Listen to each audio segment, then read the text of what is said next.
साध संगत जी, प्रेम से कहना धन निरंकार जी। एक नई साखी के साथ स्वागत है आप सभी का आपके ही अपने चैनल पर। आज की साखी का विषय है मेरे प्रभु। चलिए सुनते हैं आज की ये साखी। साध संगत जी, कंधे पर कपड़े का थान लादे हुए और हाट बाजार की तैयारी करते हुए नामदेव जी से पत्नी ने कहा, भगत जी आज घर में खाने को कुछ भी नहीं है। आटा, नमक, दाल, चावल, गुड़ और शक्कर सब खत्म हो गया है। शाम को बाजार से आते हुए घर के लिए राशन का सामान लेते आइएगा। नामदेव जी ने जवाब दिया, देखता हूँ जैसी मेरे प्रभु की कृपा। अगर कोई अच्छा मूल्य मिला तो निश्चय ही आज घर में धन धान्य आ जाएगा। पत्नी बोली, संत जी अगर अच्छी कीमत ना भी मिले तब भी इस बुने हुए थान को बेचकर कुछ राशन तो ले ही आना। घर के बड़े बूढ़े तो भूख बर्दाश्त कर लेंगे, पर बच्चे अभी छोटे हैं, उनके लिए तो कुछ ले ही आना। नामदेव जी ने कहा, जैसी मेरी विट्ठल की इच्छा, जैसे मेरे भगवान की इच्छा। ऐसा कहकर भगत नामदेव जी हाट बाजार को चले गए। बाजार में उन्हें किसी ने पुकारा, वाह साईं, कपड़ा तो बहुत अच्छा बुना है और ठोक भी अच्छी लगाई है। तेरा परिवार बसता रहे, ये गरीब ठंड में कांप कांप कर मर जाएगा। दया के घर में आ और भगवान के नाम पर 2 चादरे का कपड़ा इस गरीब की झोली में डाल दे। भगत नामदेव जी कहने लगे, 2 चादरों में कितना कपड़ा लगेगा जी? भिखारी ने जितना कपड़ा मांगा, संयोग से भगत नामदेव जी के थान में कुल कपड़ा उतना ही था और नामदेव जी ने पूरा थान उस भिखारी को दान दे दिया। दान करने के बाद जब भगत नामदेव जी घर लौटने लगे तो उनके सामने परिजनों के भूखे चेहरे नजर आने लगे। फिर पत्नी की कही हुई बात कि घर में खाने की सब सामग्री खत्म है, दाम कम भी मिले तो भी बच्चों के लिए तो कुछ ले ही आना। अब दाम तो क्या, अब तो उनका थान भी दान में जा चुका था। भगत नामदेव जी एकांत में पीपल की छांव में बैठ गए। कहने लगे, जैसे मेरे विट्ठल की इच्छा। जब सारी सृष्टि की सार पूर्ति वो भगवान करता है तो अब मेरे परिवार की सार भी वो ही करेगा। फिर नामदेव जी हरि विट्ठल के भजन में लीन हो गए। अब भगवान कहाँ रुकने वाले थे। नामदेव जी ने सारे परिवार की जिम्मेदारी अब भगवान पर छोड़ दी थी। भगवान जी ने भगत जी की झोपड़ी का दरवाज़ा खटखटाया। नामदेव जी की पत्नी ने पूछा, कौन है? भगवान जी ने पूछा, नामदेव का घर यही है ना? अंदर से आवाज़ आई, जी हाँ, आपको कुछ चाहिए? भगवान सोचने लगे कि धन्य है नामदेव जी का परिवार, घर में कुछ भी नहीं है, फिर भी हृदय में देने की सहायता की जिज्ञासा है। भगवान बोले, दरवाज़ा खोलिए। अंदर से आवाज़ आई, लेकिन आप हो कौन? भगवान ने कहा, सेवक की क्या पहचान होती है भक्तानी?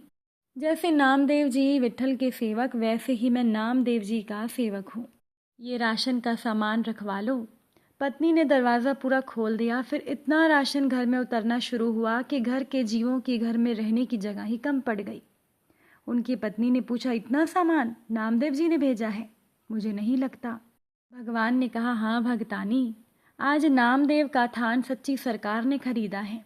जो नामदेव का सामर्थ्य था उसने भुगता दिया और अब जो मेरी सरकार का सामर्थ्य है वो चुकता कर रही है। जगह और बताओ। सब कुछ आने वाला है भगत जी के घर में। शाम ढलने लगी थी और रात का अंधेरा अपने पांव पसारने लगा था।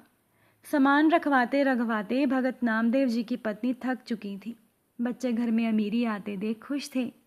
वो कभी बोरे से शक्कर निकाल कर खाते तो कभी गुड़, कभी मेवे देखकर मन ललचाते और झोली भर भर कर मेवे लेकर बैठ जाते।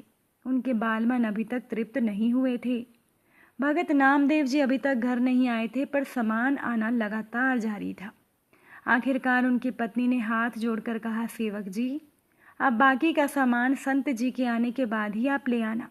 हमें उन्हें ढूंढना है क्योंकि वो अभी तक घर नहीं आए।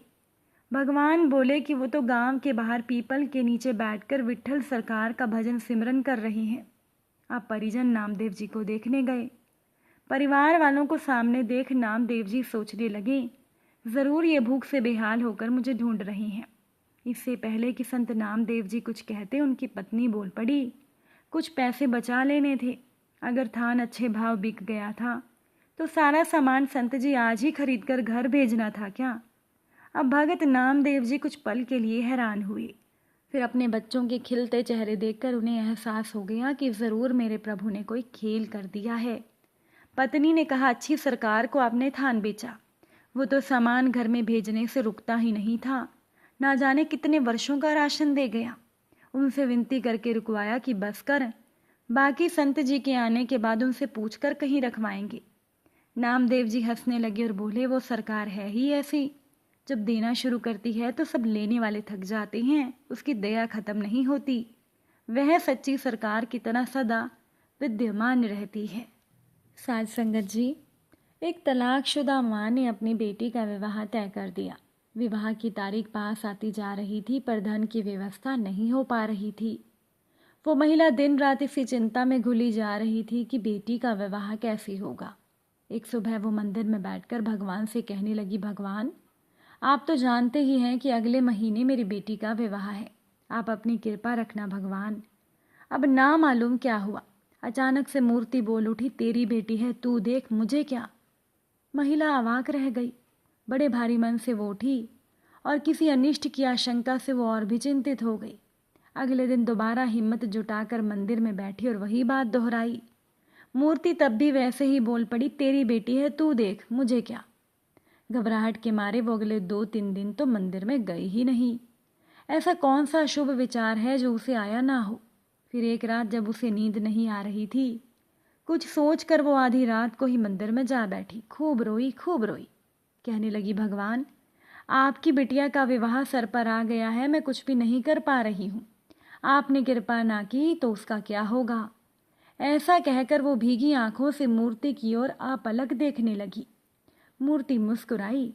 एक बहुत ही प्रेम पूर्ण आवाज आई कि जब वो मेरी ही बेटी है तो तू चिंता क्यों करती है, मैं अपने आप देख लूंगा, तुझे क्या।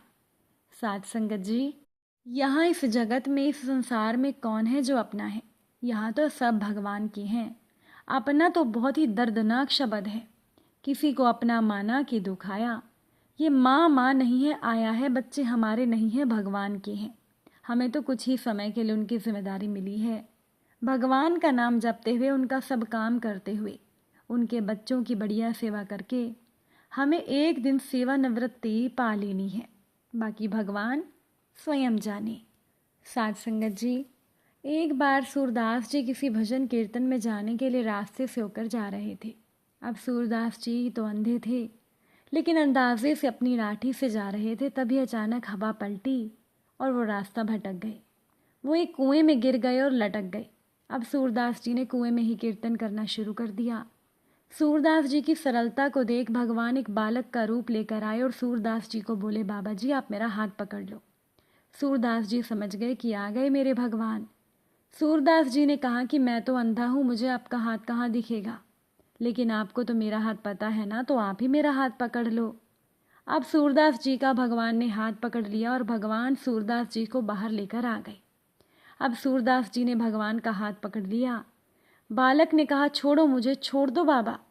सूरदास जी ने कहा, भगवान, बड़ी मुश्किल से तो आप मिले हैं, आपको कैसे छोड़ दूं। अब मैं आपको नहीं छोड़ूंगा। भगवान जैसे ही हाथ छुड़ाकर जाने लगे तो राधा रानी वहां प्रकट हो गई। सूरदास जी ने माँ को भी पहचान लिया। भगवान श्री कृष्ण राधा को रोकने लगे, मत जाओ, बाबा पकड़ लेगा, मत जाओ। सूरदास जी ने राधा रानी के पांव पकड़ लिए और उनके हाथों में राधा रानी की पायल आ गई। तब राधा रानी सूरदास जी की भक्ति से प्रसन्न होकर उनको आंखें लौटा रही थी। सूरदास जी ने जी भर कर हरि और राधा रानी को देखा। फिर सूरदास जी ने भगवान को कहा, मुझे एक और वरदान दो, आप मुझे फिर से अंधा बना दो। अब मैंने आपको देख लिया, अब मुझे इन आंखों से और किसी को भी नहीं देखना है। साध संगत जी, ऐसी थी इन अनोखे भक्तों की भक्ति, जिनके लिए भगवान खुद उनकी मदद करने आते थे। अगर आज की ये साखी आपको अच्छी लगी हो, वीडियो को लाइक शेयर ज़रूर कीजिएगा। आप सभी से फिर मुलाकात होगी नई साखी के साथ। साध संगत जी, प्यार से कहना, धन निरंकार जी।